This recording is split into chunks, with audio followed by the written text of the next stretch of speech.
Bom, então, oficialmente, né, boa noite, sejam bem-vindos. Nossa aula de hoje,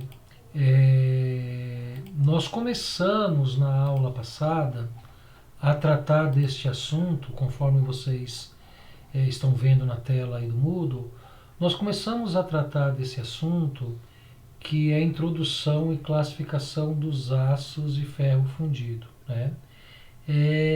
Eu percebi que na gravação, não sei se vocês perceberam isso, na gravação da aula passada, eu acabei fazendo uma configuração diferente. Então, os últimos 20 minutos de aula, a gente não projetou a tela, né? Projetou a minha imagem explicando, né? Então, acho que isso ficou um pouquinho prejudicado o conteúdo, né? Vocês perceberam isso no vídeo da aula passada? Quem chegou a ter a curiosidade de assistir o vídeo? Vocês perceberam isso ou não? Eu percebi, professor, só que eu achei que tava tudo seguindo normal, né? Não, Jackson. Realmente foi. Eu apertei uma tecla aqui de vídeo que não deveria. Então, os últimos 20 minutos da aula não foi projetado o material de explicação, né, o arquivo, né, PowerPoint, o PDF. Foi projetado, estava a minha imagem. Então, o que eu vou fazer hoje? Eu vou retomar o assunto praticamente do começo, tá bom? Então, eu vou fazer uma rápida revisão aí. Na verdade, ó, a gente trabalhou na aula passada, a gente ia começar essa tela 9 aqui. Então a gente tinha trabalhado 8 slides. Mas como houve esse prejuízo, eu vou começar do zero praticamente, tá bom? Mas vou ser um pouco mais objetivo. Eu só queria reforçar para vocês o processo de construção do conteúdo que nós estamos fazendo, né? Então vamos lá. Lá no comecinho do semestre, nós começamos classificando os materiais, ok? Dizendo o que são materiais, as 4 grandes classes de materiais: materiais metálicos, materiais poliméricos, materiais cerâmicos, materiais compósitos, né? Então nós apresentamos os materiais e a estrutura de classificação desses materiais. Lembrando bem, materiais de construção mecânica, ok? Se a gente for ampliar o leque para materiais de uma forma plena, nós vamos ter mais materiais, né? Na sequência, a gente falou um pouquinho da estrutura que compõe os materiais, ou seja, da estrutura atômica desses materiais. Tá? Falamos um pouquinho lá de ligações químicas e falamos também de estrutura cristalina. Tá? Quer dizer, nós classificamos os materiais, depois detalhamos um pouquinho como esses materiais são compostos em termos de ligações e em termos de estrutura atômica, né, estrutura nanométrica. Né? Na sequência, nós falamos das imperfeições que esses materiais apresentam. Então, essas estruturas que compõem os materiais possuem algumas imperfeições, mas nós comentamos na ocasião que, paradoxalmente, essas imperfeições elas não são ruins para o material. Pelo contrário, essas imperfeições são oportunidades que a gente tem para beneficiar o material, para melhorar o material, seja por meio de tratamento térmico, seja por meio de aquecimento, resfriamento, seja por meio de processo químico. Né? Então é uma característica ruim, mas gera uma oportunidade para que a gente possa beneficiar, melhorar esse material. E na aula passada nós introduzimos, e vamos recomeçar hoje, o conceito de afunilar. Né? Nós agora não vamos mais falar dos materiais de construção mecânica de maneira ampla. Nós estamos afunilando e nesse afunilamento nós vamos olhar com uma lente, né, de aumento e com uma lente de prioridade para os 2 principais materiais de construção mecânica que nós temos, que são os materiais metálicos, aço e ferro fundido. Ok? Então é nesse contexto que nós vamos trabalhar, estudando um pouquinho aí, conversando um pouquinho desses 2 importantes materiais. Ok, gente? Tudo bem? Eu gostaria de pedir a vocês que vocês me interrompessem, ok? Então, se tiver alguma dúvida, se tiver alguma observação, se tiver alguma contribuição para trazer na aula, eu vou estar com a tela cheia no material de apresentação, então eu não vou conseguir visualizar o chat. Mas fique à vontade para me interromper, tá, gente? Gente, em aula remota, o que o professor mais quer é que ele seja interrompido, tá? Que haja interação. Porque senão vira palestra, vira monólogo, né? Vocês dormem aí do outro lado, né? Então tem que haver interação, tá? Nossa grande dificuldade, eu diria que é a dificuldade número 0, né? Quer dizer, prioritária na atividade remota, é que a gente fala sozinho o tempo todo, ok? Então interajam, por gentileza. Perguntem, questionem, tá bom? Bom, então vamos lá, gente. Então vamos lá. Bom, como eu disse para vocês, os nossos dois principais materiais de construção mecânica são o aço e o ferro fundido. Então por isso a gente vai estudar eles um pouquinho mais detalhado. Tá legal? Tá? Então introdução e classificação dos aços e ferro fundidos. Bom, o que é o aço, o que é o ferro fundido? Algo muito importante é assim, né? Tanto o aço quanto o ferro fundido, eles são compostos pelos mesmos elementos químicos, ok? Então isso nos remete à ideia que eles são materiais muito parecidos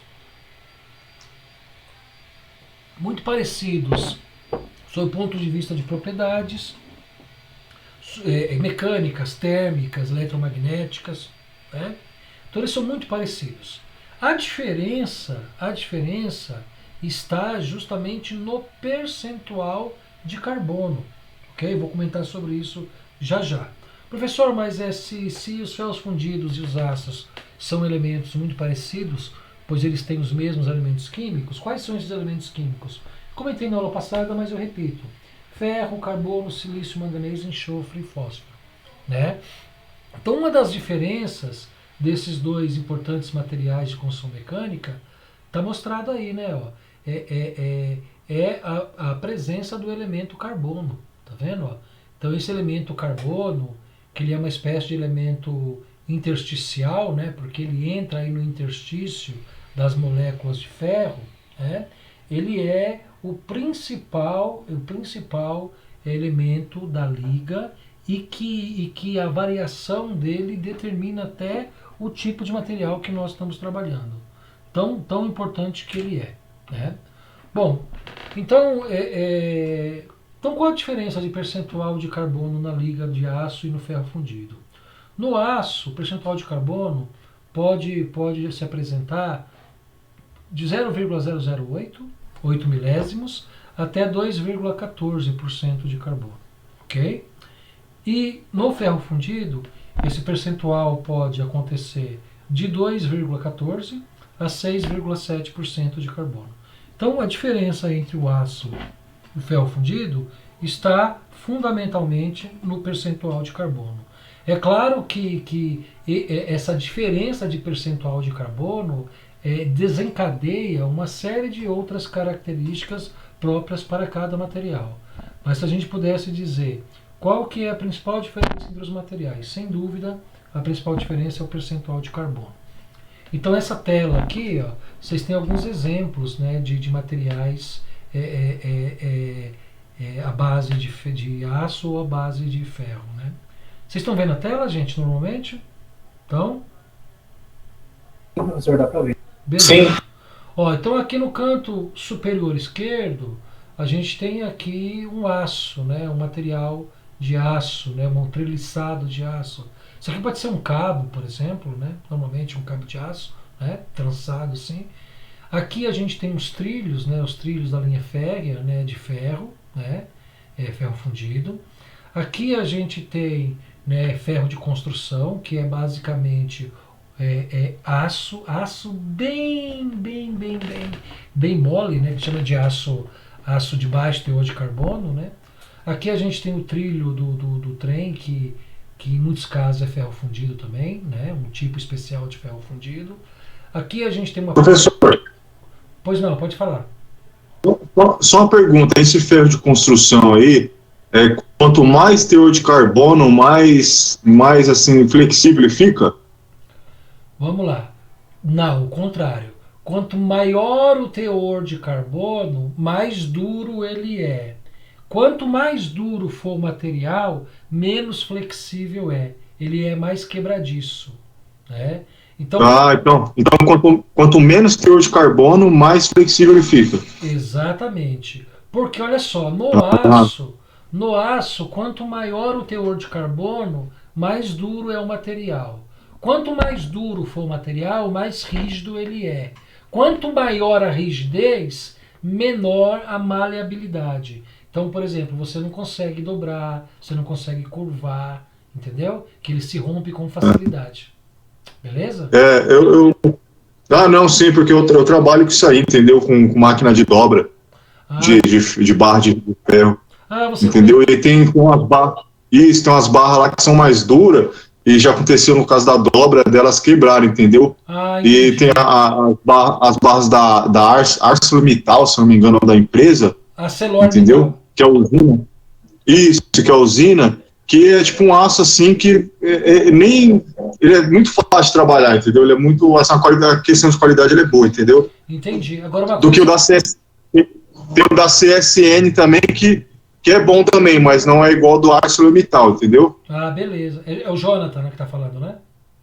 Isso. Ô, Jonathan, por curiosidade, verifica qual a especificação desses aços. Se é um aço 1005, 1010, tá bom? Porque isso é importante, Uhum. porque eu vou falar isso hoje, dependendo da numeração do aço, você tem o percentual de carbono dele, entendeu? Porque tem vários tamanhos de barra, entendeu?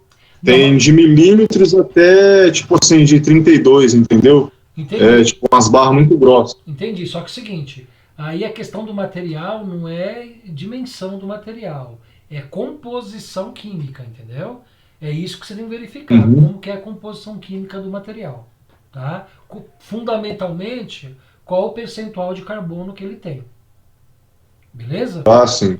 Joia. Beleza, professor. Bom, e a gente tem aqui, olha, aqui no canto superior direito, né, um bloco de motor, aqui a gente tem uma panela de ferro fundido, né? Então quer dizer, gente, sob o ponto de vista de construção mecânica, realmente são os dois principais materiais utilizados, tá? Bom, o aço, justamente por possuir menor teor de carbono, então vamos lá, ó, o aço vai de 0,08 até 2,14. O ferro fundido começa em 2,14 e chega até 6,7. Então o aço, aqui eu vou falar o que você perguntou, viu, Jonathan? Olha lá. Ó. O aço, justamente por possuir menor teor de carbono, né, é um material mais dúctil, ou seja, flexível. Então, quanto mais mole, quanto menor for a dureza do material, né, ele é um material mais flexível, tá? E, portanto, permite a sua modelagem através de processos como forjamento, né, laminação, extrusão, dobramento, como o Jonathan falou, além de fundição. Ainda possui a capacidade de deformação visível antes de fraturar. Isso é muito legal, nós vamos ver isso na próxima aula, tá? Todo material dúctil, né, ele nos permite verificar a sua deformação antes da ruptura. Tá? Então, todo material menos resistente, ele é flexível, ele é dúctil, e se ele é flexível, a gente consegue visualizar, né, a sua deformação antes dele romper. Já os materiais duros não, o material duro ele se rompe rapidamente, né, sem o que a gente chama de fase elástica, ou seja, ao esforço ele se rompe sem deixar visível a sua deformação. Tá? Mas isso eu quero voltar na próxima aula, eu vou detalhar bem isso na próxima aula. Os ferros fundidos, por sua vez, devido à sua alta concentração de carbono, precisam ser fabricados em processo de fundição. Tá vendo? Então olha só, os ferros fundidos, por ter muito carbono, gente, eles são obtidos aí por meio de fundição.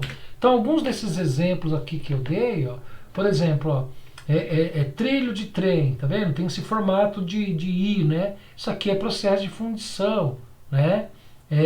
Bloco de motor, isso aqui é processo de fundição. Panelas, é processo de fundição, tá? Então, em função da sua alta concentração de carbono, eles precisam ter aí, ou ser obtidos por meio de processo de fundição. Aí ele fala o seguinte, que para o processo de fundição, os materiais são adicionados em um forno e elevados a temperaturas superiores a 1.200 graus. Realmente, gente, né? Então o minério de ferro, ele é submetido a uma temperatura acima de 1.200 graus. O aço, especificamente, 1.575, a temperatura de fusão do aço. Tá? Então, aí diz o seguinte, que no forno, geralmente, são adicionados outros elementos de liga, como níquel, cromo, molibdênio, entre outros. Gente, é uma grande panela, né? Pensem no forno como uma grande panela que você está cozinhando, né? Então lá você tem que colocar uma série de componentes,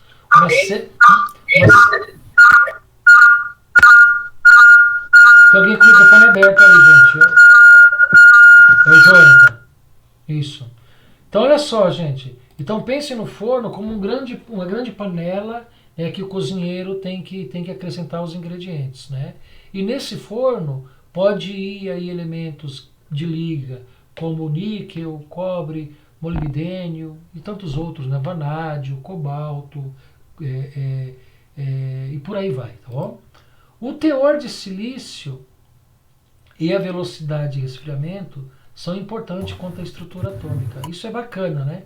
Porque se o silício é um componente, né, da liga de aço, então o teor dele é determinante aí quanto ao arranjo atômico do material, tá bom? Então tudo isso que nós já demos uma olhada nas aulas anteriores. Bom, então como se obtém o aço e o ferro fundido? Já que eles são e que eles contêm os mesmos elementos de liga, né? A gente não pode dizer que eles são irmãos, né? Mas a gente pode dizer que eles são primos, ok? Se é que a gente pode fazer essa analogia. Então eles são primos. Se eles são primos, né, eles pertencem da mesma família, sem dúvida, porque eles têm os mesmos elementos que o compõem. O que difere entre eles é basicamente o percentual de carbono, né? Então eles são obtidos através do mesmo processo. Então como é que a gente obtém o aço e o ferro fundido? Olha, eles são depositados em um forno, né? Ou seja, o minério de ferro, que é o minério responsável por obtê-los, né? Eles vêm do mesmo minério, por isso que eles são da mesma família, que eles vêm do mesmo minério, né? Então nesse alto forno é colocado o minério, é colocado o combustível, né, que é uma espécie de carvão vegetal, é colocado o que a gente chama de fundente, que é o elemento calcário. Eu vou explicar sobre isso daqui umas 2 aulas, onde uma grande quantidade de ar interna, né, então sopro de ar, né, o pólen do forno é soprado, né, mantendo ativa a queima, né, tem uma alta temperatura dentro do forno, e aí isso dá origem aí a reações químicas, né? Gente, não tem nada que resista ao fogo, né? Então os materiais, quando são submetidos ao fogo, eles passam por reações químicas, por mudanças químicas, né? Isso acarreta a transformação desse minério. Pensa no minério como material sólido, né? Pequenas bolinhas, né, de materiais sólidos, pequenas bolinhas de argila, de material extraído da natureza. Então esse material, quando é aquecido no forno a alta temperatura, é claro que ele vai se transformar num material líquido, né? Então os elementos mais leves, os gases, sobem e os elementos mais pesados ficam depositados no fundo do forno, né?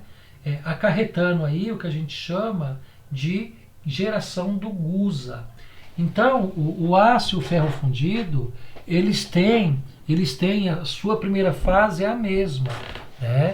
Então, pega-se o minério de ferro, e o minério de ferro é tratado termicamente no forno, produz o gusa. Depois que sai o gusa, aí começa o caminho diferente de cada um, né? O aço vai ter um destino e o ferro fundido vai ter outro, tá? Eu vou detalhar isso daqui a 2 aulas, tudo bem? Mas o importante é saber, nesse primeiro momento, que o aço e o ferro fundido eles são primos da mesma família, vêm do mesmo minério. Na primeira etapa de obtenção deles, eles saem na forma líquida, em forma de gusa, e depois cada um segue o seu caminho, tá bom? Então tem um exemplo aqui, né, de um forno, né? Então, para transformar o gusa em aço, é necessário que ele passe por um processo de oxidação. Esse trabalho é feito nas aciarias, que a gente chama, né? Por isso, transformação do gusa em aço. Já o ferro fundido, ele vai para um outro processo específico, tá? Que daqui umas 2 semanas eu detalho. Então aqui diz o seguinte: o aumento das necessidades do mundo, né, de construção de bens de consumo, de bens duráveis, né, trouxe condições econômicas para se desenvolver processos que permitem a utilização do minério, né, ou seja, a utilização do minério de ferro de vários processos, né? A gente viu na aula passada os vários processos que a gente tem. E um desses processos também que é possível é a sinterização, né? Que é justamente um processo que você prensa, né? Partículas desse minério, transformando ele num bloco sólido, né? Também tem um processo de fundição, né? A gente estudou isso na semana passada, né? Lembram-se que na semana retrasada, aliás, que eu falei lá dos tipos de processos de conformação que a gente tem, né? De processos de tratar o material, né? Processo de fabricação. Nós vimos lá nos processos metalúrgicos, processos siderúrgicos, né? Então, e dentro dos processos siderúrgicos que envolvem temperatura, né, calor, né, nós temos a fundição, que é o principal desses processos de fabricação.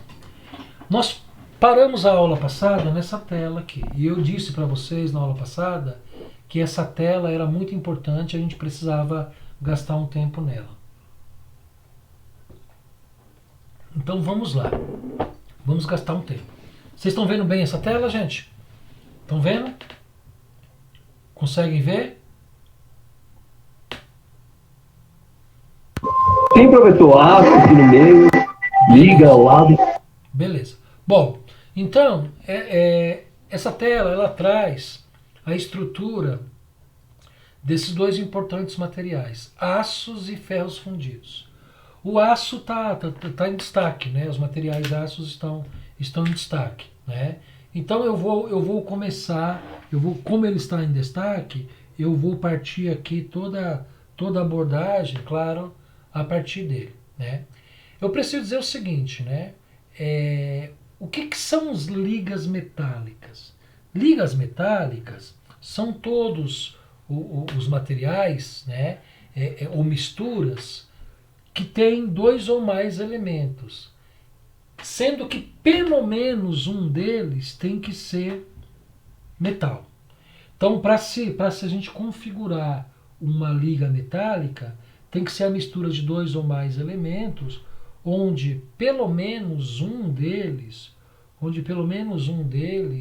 é metal, tá bom? Bom, então as ligas metálicas, elas se dividem em ligas metálicas ferrosas e não ferrosas, ok? Quando a gente estuda materiais metálicos, ok? A gente pode ter ligas que têm ferro e ligas que não têm ferro, tá bom? Eu quero me deter, por enquanto, né, nesse momento que a gente está estudando aço e ferro fundido, que são duas ligas metálicas ferrosas, né? Eu quero me deter aqui em ligas metálicas ferrosas, mas a gente tem também uma série aí de ligas metálicas não ferrosas, como por exemplo o bronze. O bronze é cobre estânio, né? Ele não tem percentual de ferro. Então, mas como o nosso foco são o aço e o ferro fundido, nós vamos nos deter nessa análise de ligas metálicas ferrosas, tá bom? Então, ligas metálicas ferrosas são aquelas ligas que têm como principal elemento o ferro, ok? Então, ligas ferrosas são aquelas que contêm como principal elemento, né, o ferro, tá? O aço é um exemplo, né? O ferro fundido é um outro exemplo, ok? Bom, nos aços, o percentual de ferro, conforme a gente viu na segunda tela, conforme a gente viu nessa telinha aqui, né? Ó, nós chegamos a ver nessa telinha aqui, ó, o percentual de carbono no aço é de 0,008 a 2,14, tá? Conforme está aqui, né? Então, de 8 milésimos de por cento a 2,14, tá? Os aços, gente, eles podem ser classificados em duas categorias, né? Aço de baixa liga e aço de alta liga. O que nos interessa aqui são os aços de baixa liga, porque dentro desses aços de baixa liga estão aí grande parte dos materiais de construção mecânica que nós vamos trabalhar ao longo do nosso curso. E dentro dos materiais de baixa liga, nós temos três tipos de aços de baixa liga. Nós temos os aços com baixo teor de carbono, os aços com médio teor de carbono e os aços com alto teor de carbono. Gente, vejam bem que a classificação do tipo de aço se dá efetivamente pelo seu teor de carbono. Isso evidencia a importância do carbono na liga, né? Então, o carbono na liga de aço, ele tem um papel fundamental. Tanto que ele tem um papel fundamental que ele classifica o tipo de aço, tá? Aço de baixo teor de carbono, aço de médio teor de carbono e aço de alto teor de carbono. E aí interessa o seguinte, né? Interessa as faixas aqui percentuais, né? Então o aço de baixo teor de carbono, ele é menor que 0,25% de carbono.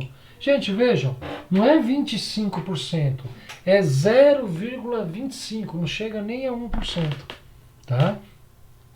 Os aços de médio teor de carbono variam de 0,25 a 0,60, médio teor de carbono, né? 0,25 a 0,60. Já os aços de alto teor de carbono, eles podem variar de 0,6% até 1,4%, ok? Até 1,4%. Professor, mas você disse que o percentual... Ô, professor. Oi. Então, isso daí é, por exemplo, eu vou fazer lá um forno, uma quantidade de peso de aço lá, que eu sei lá, de lingote. Aí quando eu boto para derreter, lá o ferro puro, e depois aí eu calculo de acordo com a liga que eu quero fazer, aí eu boto de carbono puro no meio daquilo lá e mistura, é isso? Em linhas gerais é isso, mas não é tão simples assim não, tá? Em linhas gerais é isso. Não, eu digo a simplificação do processo. Eu imagino que tem todo um processo para poder fazer a mistura de forma homogênea. Sim, exatamente, né? E é importante o seguinte, né? que quando a gente fala em aço, ele não vai sair do forno já como aço. Ele sai do forno como ferro gusa. Aí esse ferro gusa vai para uma segunda fusão, um segundo forno, que aí nesse segundo forno é o que você falou, é montada a receita, né? Justamente, eu quero um aço, de médio teor de carbono. Eu quero um aço 1070, por exemplo, né? Então 1070 estaria aqui, né, ó. Não, 1060, ó, estaria aqui no médio teor de carbono. Aí é claro que tem a receitinha, e eu tenho que colocar no forno alguns elementos para que a gente possa obter essa mistura. Entendeu? Beleza? E aí é o seguinte, vocês falam, professor, mas você disse que o percentual de carbono no aço pode chegar a 2,4. Por quê? Porque os aços de baixa liga só chegam até 1,4. Exatamente. Porque os aços de alta liga são aços que têm percentual acima de 1,4% de carbono. Tá bom? Então, gente, o carbono aí no aço, ele é... Professor, só para concluir agora, então. Fala, O que tiver até 1,4 porcentagem, ainda, mesmo alto teor de carbono, é considerado baixa liga. Exatamente, porque ele é classificado como alto teor de carbono, mas baixa liga. Acima de 1,4 ele é alta liga. São chamados aí ácidos especiais. Entendeu? Beleza? Aí já é parte de aeronáutica, alguma coisa, com parte certeza. de... Aplicação nova. Entendi. Que é alta resistência, né? Sim, exatamente. E são os aços que são quebradiços, né? De tão duros, eles quebram se passar o esforço mecânico dele, não é isso? Exatamente, Fernando. Isso aí, certinho. Quanto maior a dureza, quanto maior o percentual de carbono no aço, mais quebradiço ele é, né? Tem materiais que, dependendo, se você trabalhar com uma lâmina, por exemplo, uma chapa, por exemplo, de 5 milímetros, se ele cair a uma altura de 2 metros, ele quebra, pra você ter ideia. Como ele é frágil, tá bom? Embora resistente, né? Parece paradoxal, né? Mas ele é como a cerâmica, né, gente? A cerâmica é extremamente resistente, mas se você deixar cair, ela quebra, porque ela não tem maleabilidade, né? O plástico. Você está falando a elasticidade do metal é pouquíssima, né? Quando passa em altas ligas. É como aquelas ferramentas que fazem a tornearia, né? Que fazem que fresam, que usa no torno, não seria altas ligas aquele material? Sim, os materiais das ferramentas, né? Das ferramentas de corte. Exatamente. E o que você falou, professor, tem razão mesmo. Eu trabalho na metalúrgica e lá tem uns pinos de furar a chapa. Geralmente, quando cai de uma certa altura, já quebrou vários pinos de aço. Ele quebra assim, parece, sei lá, um giz. Sim, exatamente. E é paradoxal, né? Porque é super resistente à usinagem, resistente a esforço mecânico, só que ele não é resistente à queda, à trinca, a choque. Bom? Professor, Fala, João.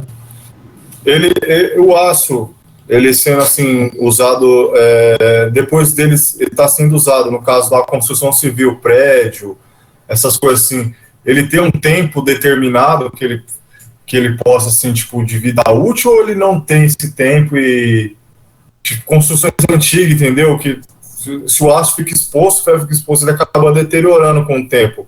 Tem alguma ação da natureza que pode corroer ele perder a força, essa liga, ou não? Ou o concreto ali, que envolve ele ajuda? Vamos lá. Tudo é especificação, né, gente? Então, por isso que a área da mecânica, o estudo dos materiais são importantíssimos, porque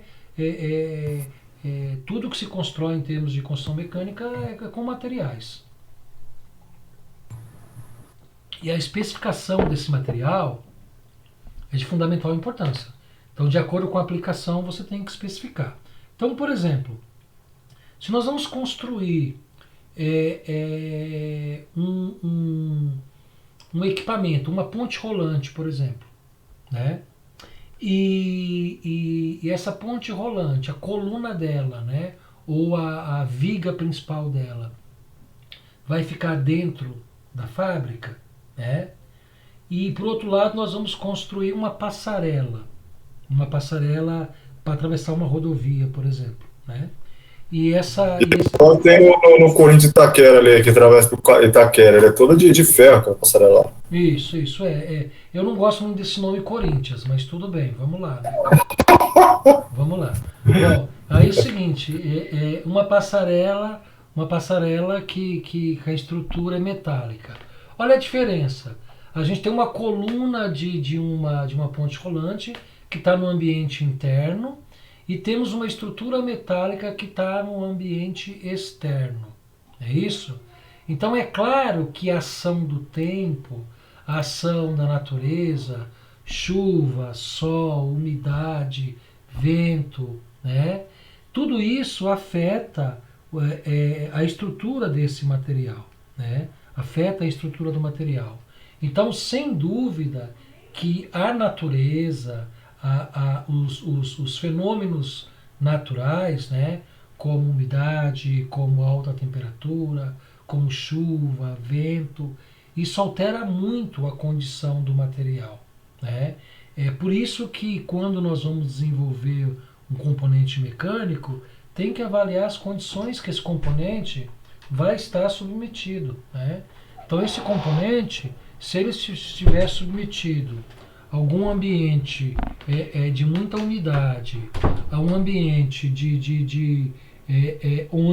onde a ação da umidade é muito grande, esse componente ele não pode se privar de ter na sua composição algum elemento que resista à corrosão, por exemplo. Como, por exemplo, cromo. Como, por exemplo, ter na liga desse material o elemento cromo. Então, gente, é isso. Precisa avaliar cada um dos cenários. Você tem razão, Jonathan, quando você diz que precisa analisar a característica do material para cada sua aplicação. Tá bom? Beleza, gente? Ok? Beleza. Posso prosseguir, então? Opa! Bom, Pode. vamos lá, gente. Um pouquinho de histórico pra gente aí, né? História é muito bacana, né? Porque pra gente compreender como estamos e onde estamos, né? A gente tem que olhar um pouquinho aí para nossa trajetória, né? E olhar para a trajetória quer dizer necessariamente olhar para a história. Como nós estamos falando dos materiais, então vamos olhar um pouquinho para a história dos materiais. É isso? Então vamos olhar um pouquinho para a história dos materiais. Gente, desde que o homem se conhece por gente, né? O homem começou a buscar ferramentas para sobreviver, né? E essa sobrevivência ela incluía se defender dos animais, né? Matar esses animais para se alimentar e mais para frente, né? Com o crescimento das civilizações, né? Se defender da outra tribo, do outro grupo, né? Da outra nação, do outro país, do outro reino. Então, o desenvolvimento dos materiais sempre foi motivado por questões de sobrevivência, né? Sempre foi motivado pela alimentação, né? Pela comida e pela segurança, ou seja,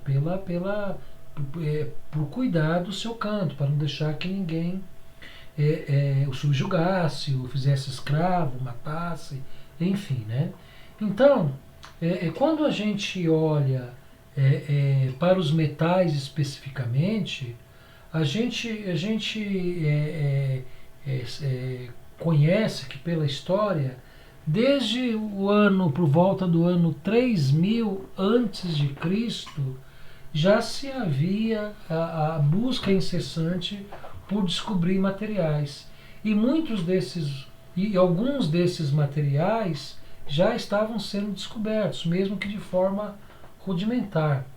Então olha só, nós estamos falando em 3.000 anos antes de Cristo, nós estamos no ano 2021, então quer dizer, a busca por materiais metálicos na humanidade, na história do homem, já tem mais de 5 milênios, já tem mais de 5.000 anos, né?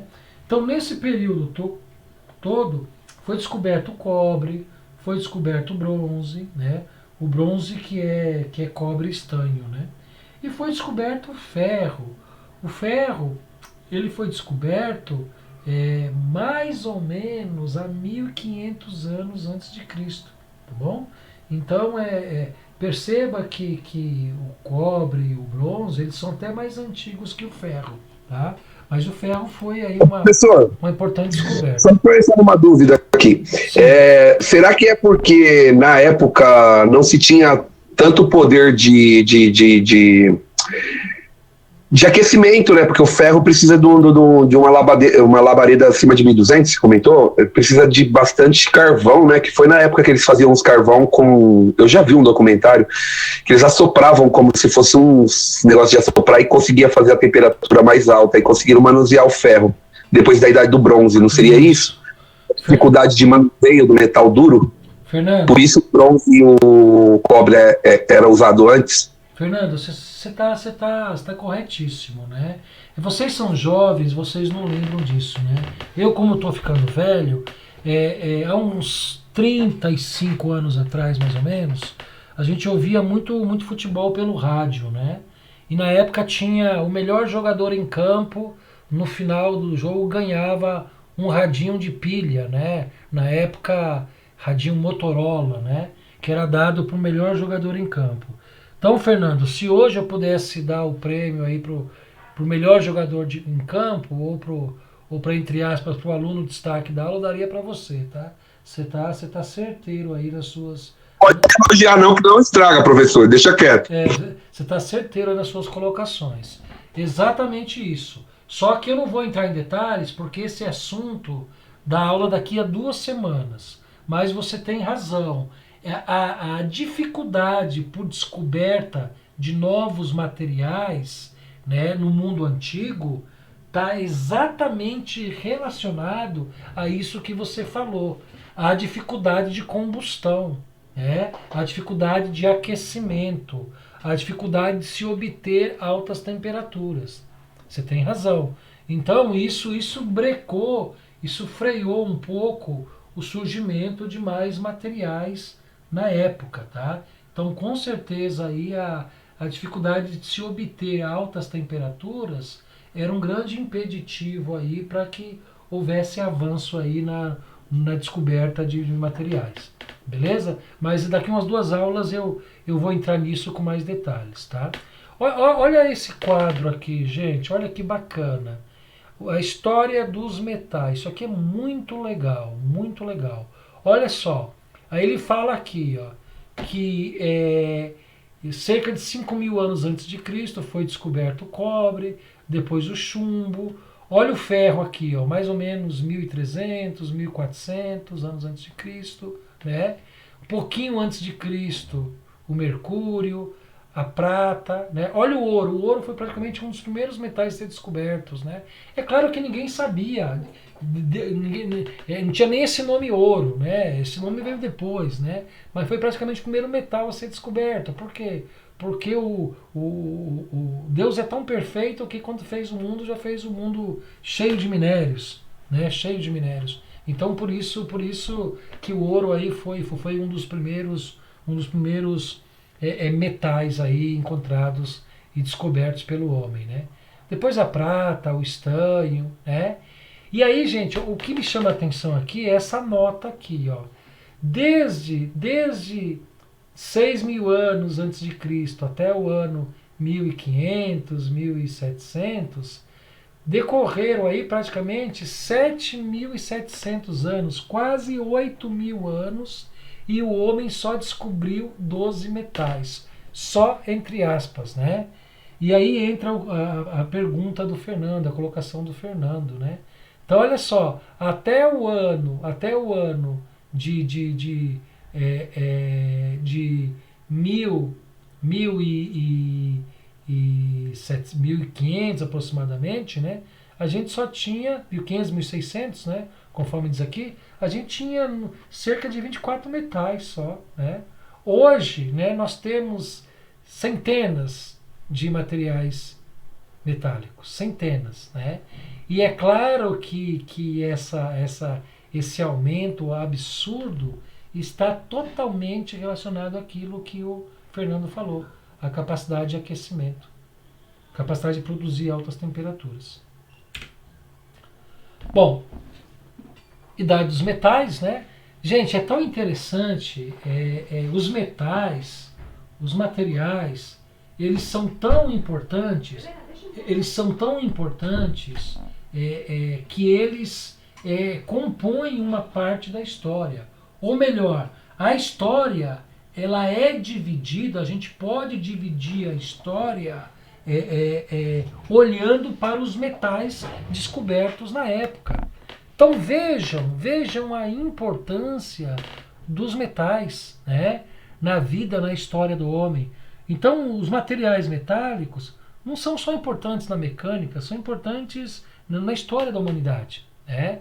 Tanto é que a gente pode dividir a história a partir do descobrimento dos materiais.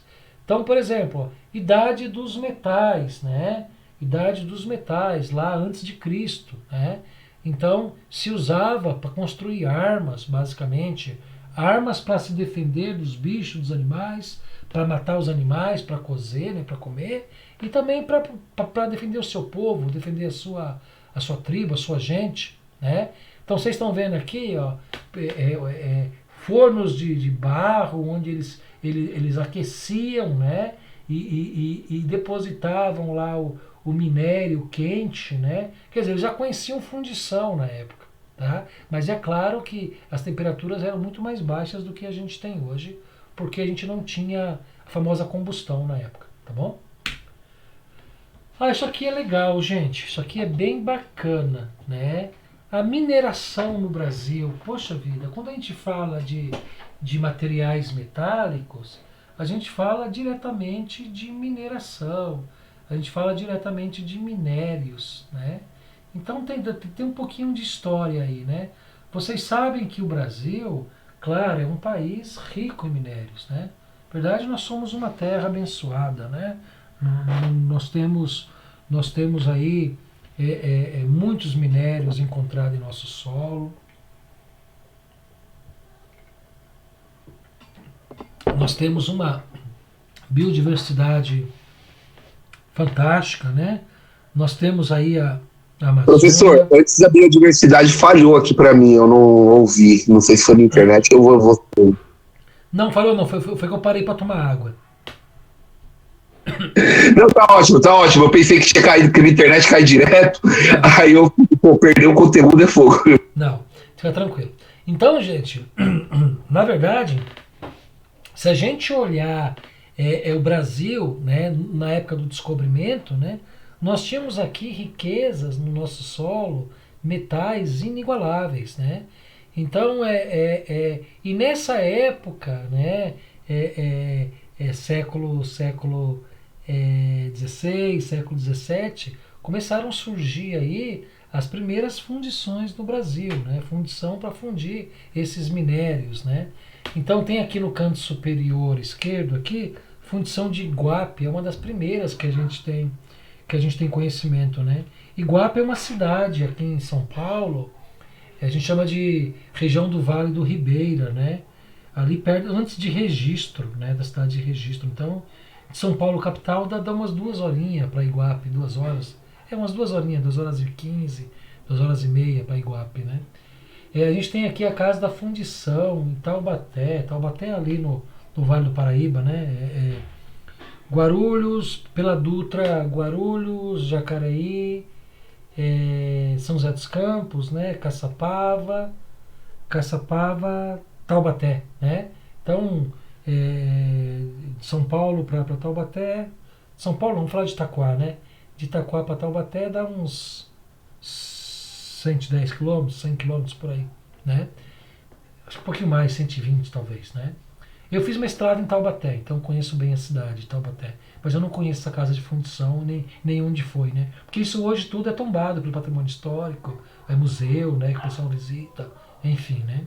Bom, a gente tem aqui, ó, a região de Minas, né, gente? Por isso chama-se Minas, né? Minas Gerais. Por quê?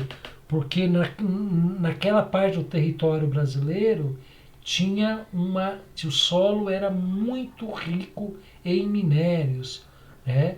Por isso que chamava de Minas, né? O solo era muito rico em minérios mesmo, né?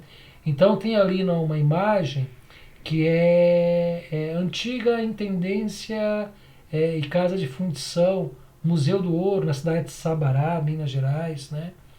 Aí tem aqui a casa de fundição, aqui eu conheço, tá? Eu tive em Ouro Preto já, eu conheci não somente algumas minas lá, visitei, mas também conheci essa casa de fundição. É bem legal, hoje é um museu, né, tombado pelo patrimônio histórico, né? Bem bacana, tá? E aí tem uma curiosidade, tá? Entra mais com uma curiosidade. A gente ouve muito falar, né, essa expressão, né, quinto dos infernos, né, que é uma expressão até meio feia, né, mas a gente ouve muito falar, né, quando as pessoas estão bravas, né. Na verdade, essa expressão quinto dos infernos, né, surgiu em Minas Gerais, especificamente, quando os proprietários das minas ou o Brasil tinha que devolver para a coroa portuguesa, né, que nos colonizaram, 20% de todo o minério que era encontrado no nosso solo, né? Então era uma espécie de imposto que eram cobrados lá dos mineiros, das casas de fundição, né? Então por isso esse termo, né, quinto dos infernos, porque 20% corresponde a um quinto.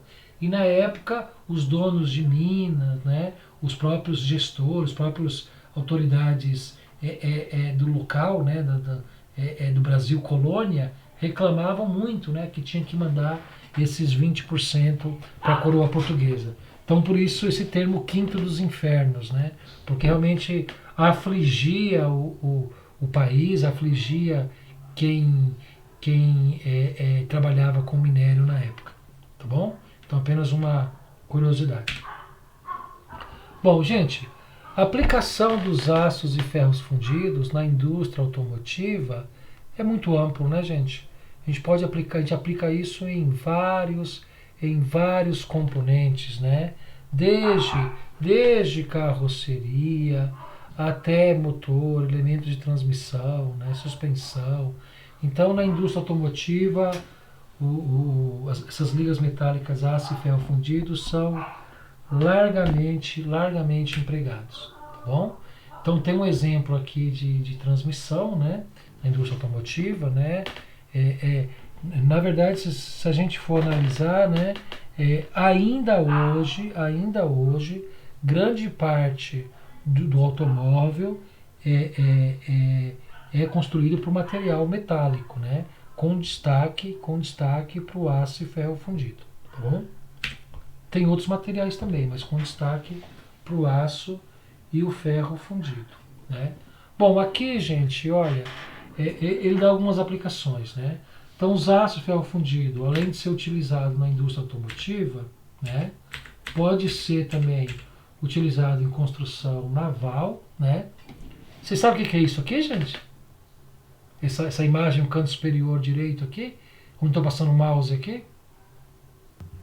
De navio, só não sei o nome. Hélice, né, professor, que ajuda a impulsionar o navio, correto? Exatamente, é uma hélice, um rotor, né, de navio. Olha o tamanho do homem aqui, gente. Olha o tamanho disso. Tá vendo? Olha o homenzinho aqui, olha o tamanho dessa hélice aqui. Então é de navios, né, grandes navios, né. Também produzido de aço, né. Olha isso aqui também. Olha o tamanho disso, né. Também para isso é um componente do motor, né? Olha o tamanho disso, tá vendo? Olha aqui isso aqui é uma espécie de plataforma, né? De petróleo, tá vendo? Olha o tamanho disso. Então realmente a gente tem muitas aplicações, né? na indústria aeronáutica, né? É aplicado largamente na indústria aeronáutica. Gente, só um instantinho. Deixa eu fazer esse cachorro parar de latir aqui, só um instante.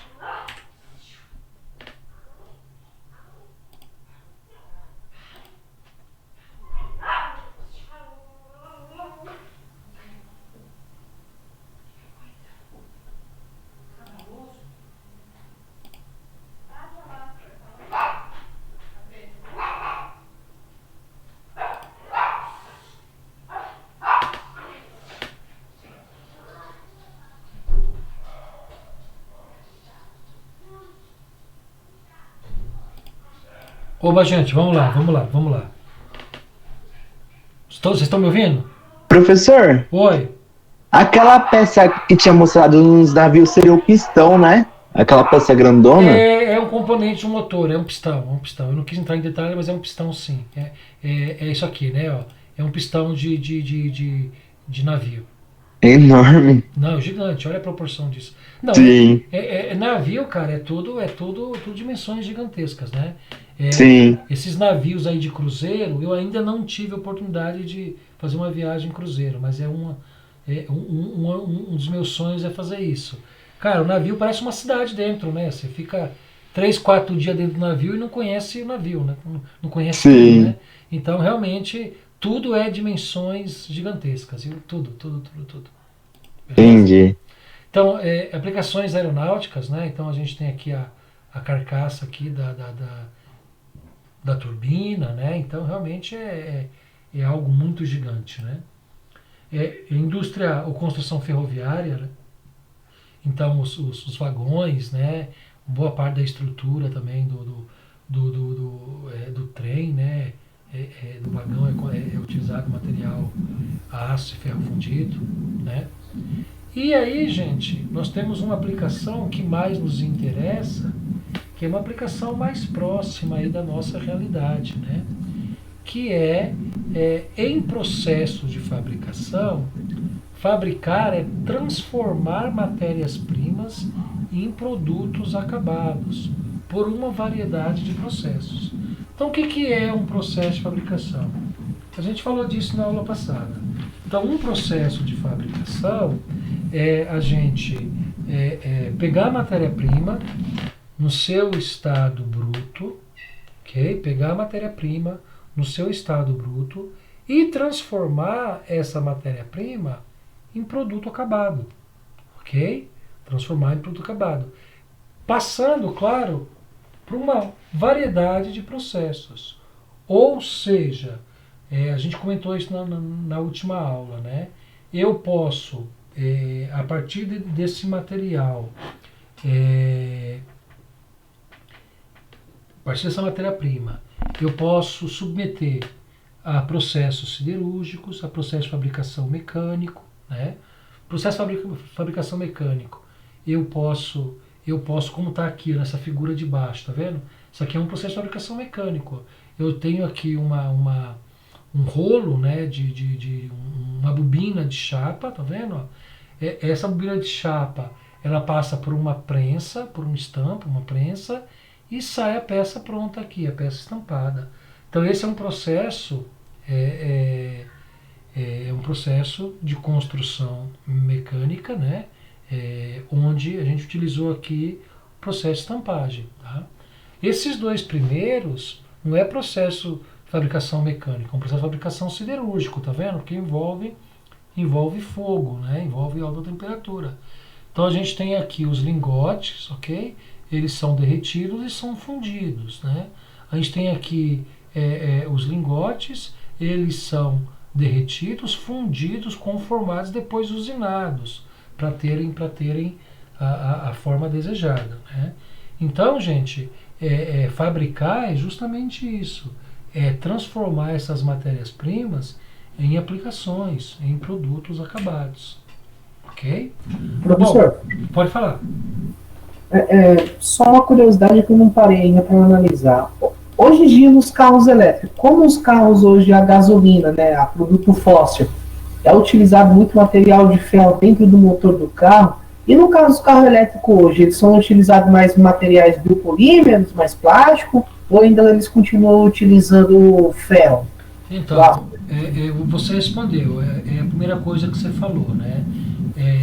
A tecnologia de um motor elétrico, né, é bem diferente da tecnologia do motor a combustão, como, por exemplo, a gasolina, né? Isso passa, Elton, isso passa também pelos componentes do motor, tá? Sim. Então, é utilizado mais material, eu não diria nem material polimérico, mas mais material cerâmico, viu? Mais material cerâmico. Então a tecnologia de construção é bem diferente, né? Aliás, né, gente, olha, a gente já tem tecnologia suficiente para ter carro elétrico há anos e anos e anos, né? Só que não é interessante, né? Não é interessante o monopólio do combustível, né? Não é interessante, né? Você tem um carro elétrico que com uma carga aí de 2 horas você anda 100 km de autonomia, né? Então não é interessante. Muita gente vai perder, né?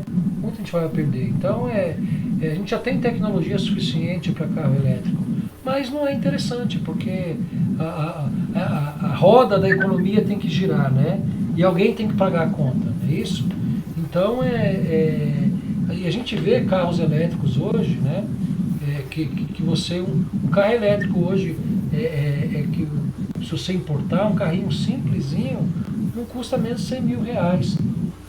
Um tempo atrás eu tive problema com o carro, aí chamei meu seguro, né? Chamei meu seguro.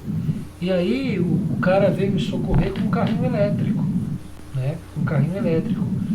Sabe aquele carrinho parecendo o carrinho do Mr. Bean, lá daquele seriado? Vocês são jovens, né? Sim, tipo o Gurgel, né? Exatamente, tipo um Gurgelzinho, né? Mas é um carrinho para 2 pessoas só, não tem banco traseiro, né? Carrinho bem compacto, né? E elétrico, carro elétrico, né?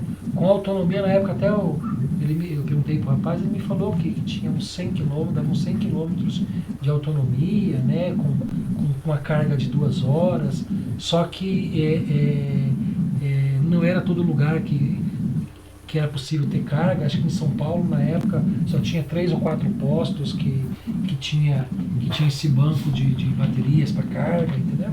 Então, enfim, né, gente, existe tecnologia suficiente para isso, mas não é interessante, né? Não é interessante porque muita gente vai perder dinheiro, né? A maioria das empresas de carros estão apostando bastante, né? Nessa área elétrica, que bastantes marcas já tem uns modelos elétricos. Já tem. E é engraçado isso porque o primeiro carro elétrico foi fabricado aqui, na época não deram bola, né? Sim, verdade. Sim. Então, mas é assim, né? Você pega um carro elétrico, ainda hoje o custo é muito alto. Custa. E você também não tem, como não está disseminada a tecnologia ainda, então você tem poucos lugares que você possa fazer abastecimento, né? Porque não é igual um ventilador que você põe na tomada e carrega, né? Então tem toda uma complexidade tecnológica, né?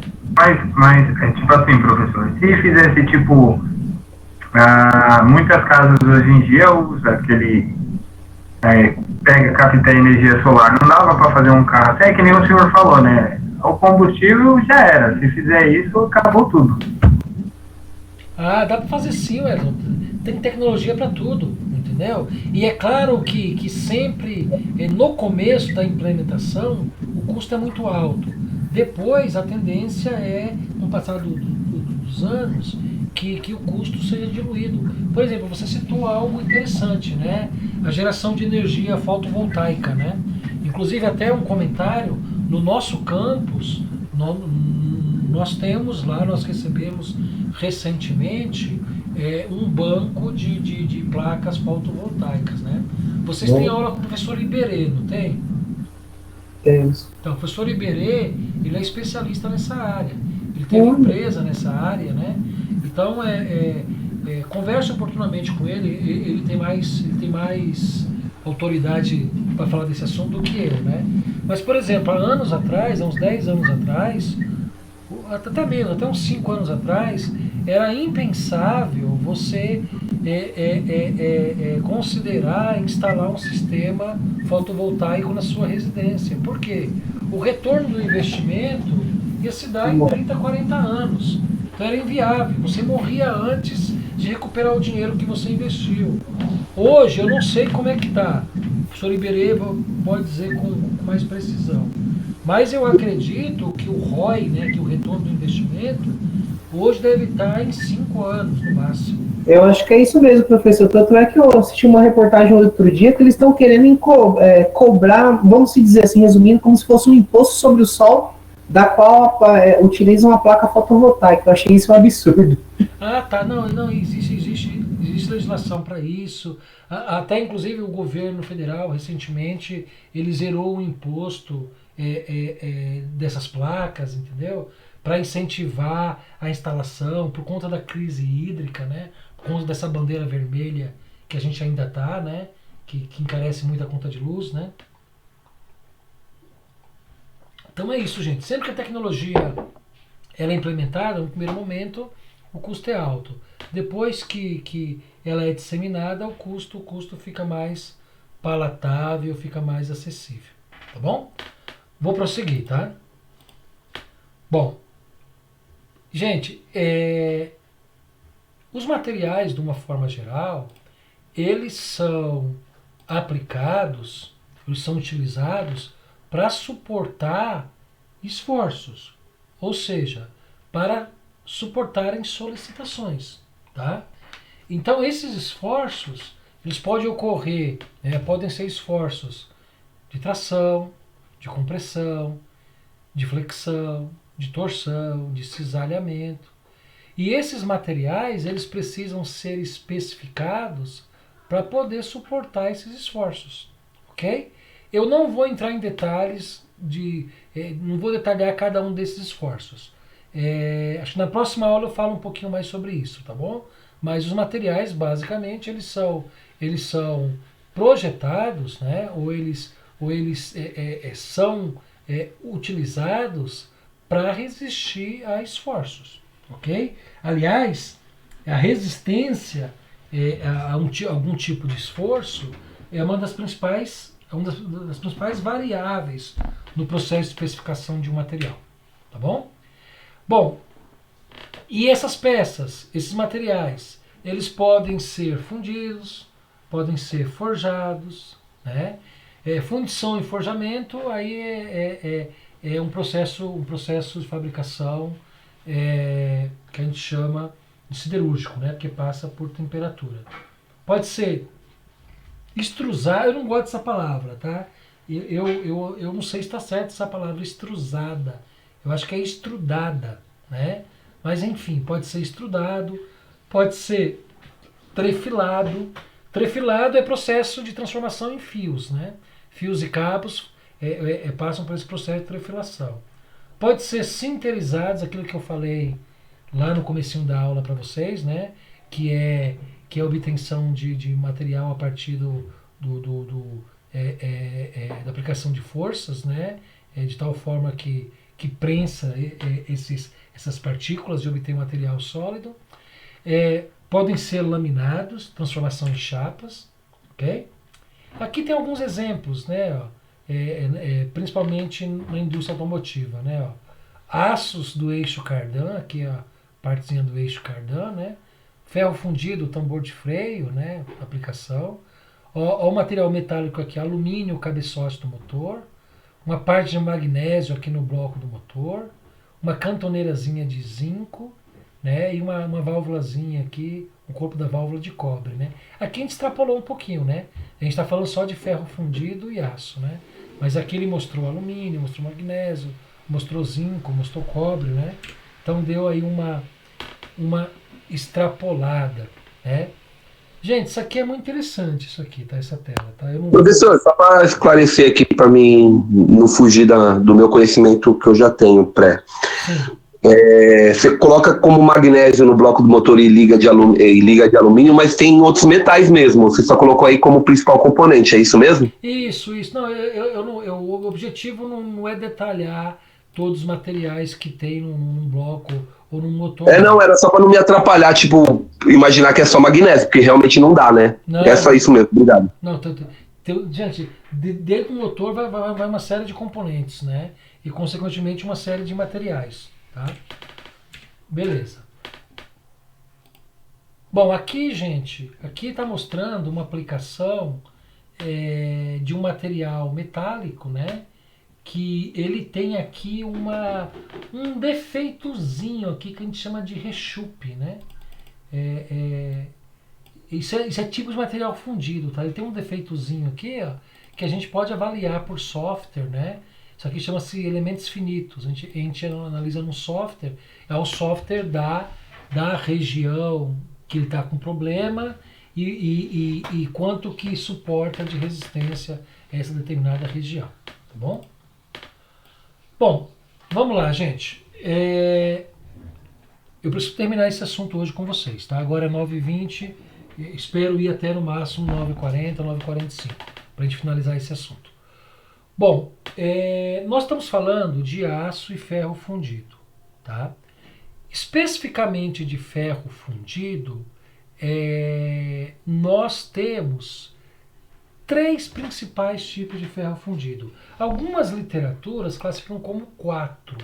Eu deixei aqui, ó, no Moodle, eu deixei um arquivo separado aqui para vocês.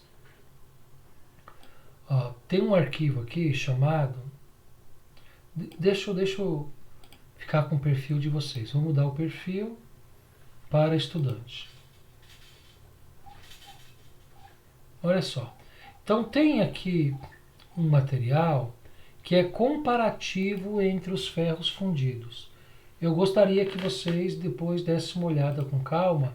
Eu vou comentar um pouco mais na aula, tá? Mas aqui nós temos praticamente 3 ou 4 tipos de ferro fundido, tá? Tem literaturas que só classificam com 3, tem literaturas que classificam com 4. Então, ferro fundido cinzento, ferro fundido branco, ferro fundido maleável, ferro fundido nodular. Tá? É muito comum a literatura excluir esse terceiro aqui. Tá? A maioria das literaturas tratam com ferro fundido cinzento, branco e nodular. Tá bom? Mas vamos deixar ele minimizado, que já eu volto nele. Tá bom?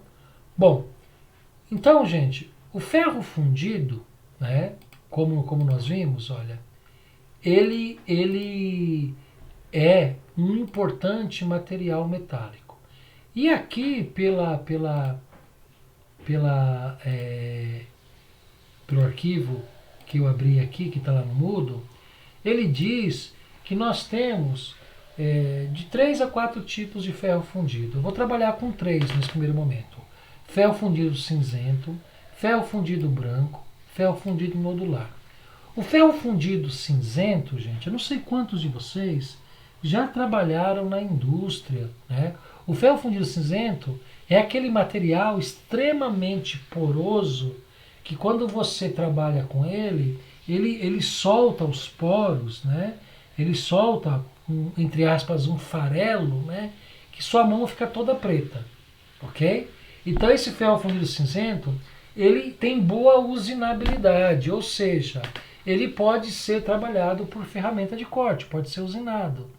E ele tem boa capacidade de amortecer vibrações. Por quê? Porque ele não é um material dúctil, né? Ele é um material macio, quebradiço, então ele amortece vibrações. Tá?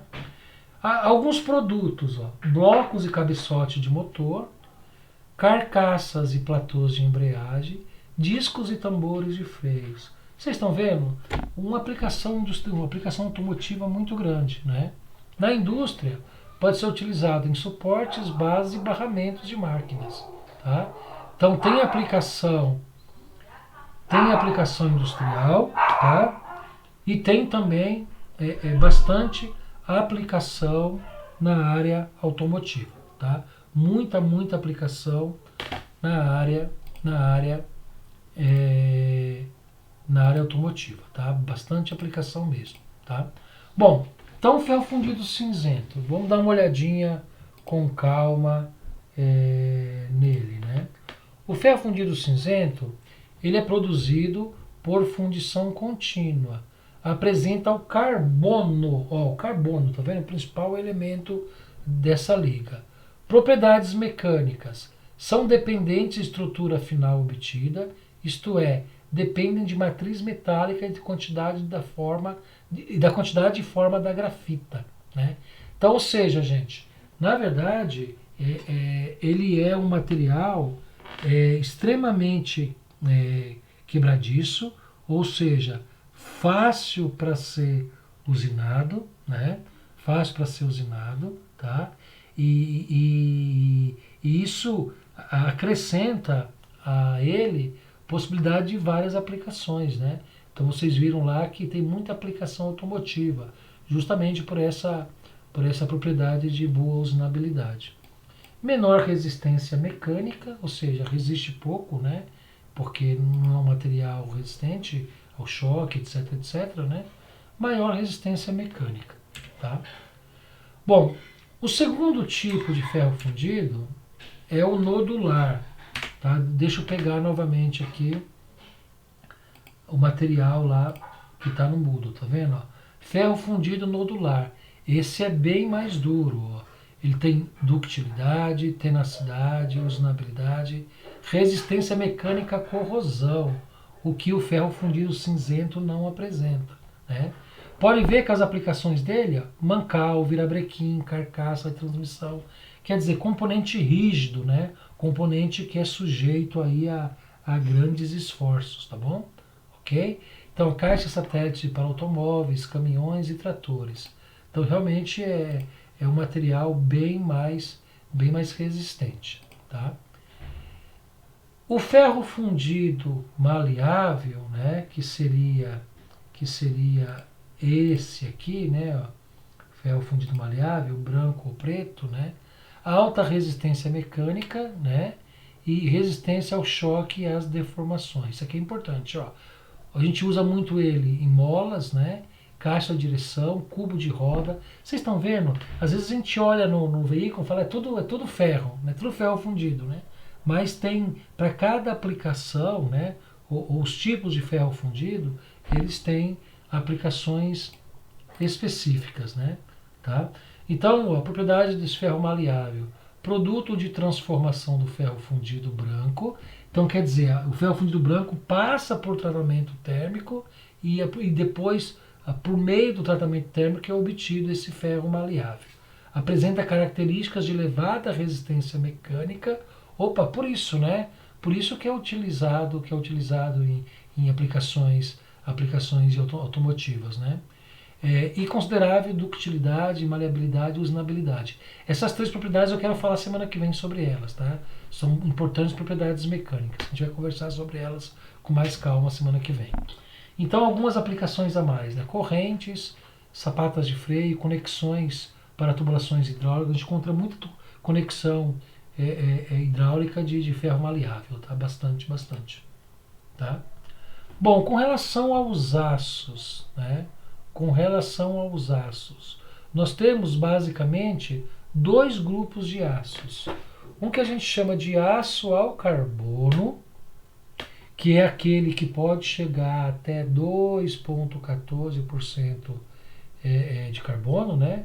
Ou seja, de baixa liga, que é até 1,4% de carbono, e é de alta liga, até 2,14% de carbono. Tá? Bom, então esses aços podem ser classificados em aço ao carbono ou aços ligados. Tá bom? E é claro, né, gente, que o aço ele é definido pelo teor de carbono. Então, o percentual de carbono no aço, ele tem uma importância fundamental e estratégica, por quê? Porque ele define o tipo de aço, tá legal? E aí eu não quero ficar com essa definição não, eu acho ela pior. Quero ficar com essa aqui, ó, no começo da aula, ó. Essa definição aqui, ó. Opa, passei, tá aqui, ó. Essa aqui, ó. Aços, baixa liga e alta liga. Baixa liga, baixo teor de carbono, né, menor que 0,25% de carbono. Médio teor de carbono, de 0,25 a 0,60. E alto teor de carbono, de 0,60 a 1,4. O que passa de 1,4% é aço de alta liga. Tá bom? Então isso é importante aí, a definição aí dos tipos de aço. Tá? Bom, os materiais, gente, eles recebem uma codificação. Né? Toda vez que a gente for especificar um material qualquer, a gente tem que ter um código de especificação. E aí é importante que no Brasil, esses códigos de especificação são padronizados, definidos pela ABNT. Né?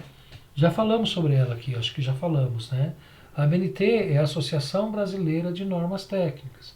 Então, toda a normalização de materiais para aplicação industrial, né, a gente tem uma norma regida pela ABNT. Muitas vezes, essa norma da ABNT ela é uma norma traduzida de algum outro país, ou é uma norma baseada em alguma outra norma de um outro país. Não tem nenhum problema. Então, pode ser, por exemplo, uma norma da STM. O que é a STM? É a Sociedade Americana para Testes de Materiais, tá vendo? Para ensaios de materiais. Né? O que é a SAI? É a Associação dos Engenheiros Automotivos, também americanos. Né? O que é a ISI? Né? É justamente o Instituto Americano do Metal e Aço. Okay? O que é a norma DIN? A norma DIN é uma norma americana, uma norma alemã. Né? Eu não sei pronunciar isso. Okay? Então, uma norma ABNT pode ser uma norma traduzida ou baseada em alguma norma internacional. Tá bom? Bom, então rapidamente, como é que a gente classifica um aço? Vamos ver? Ó, eu vou dar um zoom nessa tela aqui. O que nos interessa aqui? Nos interessa, olha só, aço, interessa os 4 primeiros números. Ó. Então, ó, C10XX, C11XX, C12XX e assim sucessivamente. Né? E assim sucessivamente. Então, o que nos interessa saber é que os aços eles são classificados a partir de 4 números. Então, olha só, todo aço que começa com 10 é chamado aço ao carbono. Então, por exemplo, aço 1045, ou seja, 1045. Esse aço 1045, ele é um aço ao carbono, ok? Ele é um aço ao carbono onde esse primeiro 10 aqui, esse 1 e o 0, ele representa o tipo de aço, aço ao carbono. E o 45, os 2 últimos números, representa o percentual de carbono no aço. Então, se eu falo em aço 1045, os últimos 2 números, 45. Então, esse 45 eu divido por 100, encontro 0,45. Então, esse é o percentual de carbono no aço, 0,45. Ok? Quando eu falo aço 1020, por exemplo, né, é um aço com baixo teor de carbono. Então, é um aço que tem 0,20% de carbono. Okay? Quando eu falo um aço, por exemplo, 1345, 1340, eu falo de um aço liga ao né, manganês, okay? Com 1,5% a 2% de manganês. Quando eu falo de um aço 3140, por exemplo, eu falo de um aço níquel-cromo, tá? Com 0,4% de carbono. Então esse XX vai sempre determinar o percentual de carbono na liga do aço, ok? Os 2 primeiros conforme tabela, ok? Tem uma tabela maior aqui, tá vendo? Então, por exemplo, um aço 8730 é um aço níquel-cromo-molibdênio com 0,3% de carbono, ok? Um aço 5010 é um aço cromo, tá? Com 0,1% de carbono. E assim sucessivamente. Ok, gente? Então a gente encerra esse sobrevoo aí, né, falando um pouquinho aí dos aços e dos ferros fundidos. Alguém tem alguma pergunta, algum questionamento, alguma observação? Hein? Não? Bom, então é assim, para a próxima aula, nós temos aqui atividade 4. Alguns de vocês até me mandaram já, né? Até eu comentei no grupo com vocês que a atividade só estaria liberada para hoje. Então clica aqui, olha. Estaria liberada a partir de hoje, né? Então a gente tem aqui a atividade. A atividade é um questionário, né?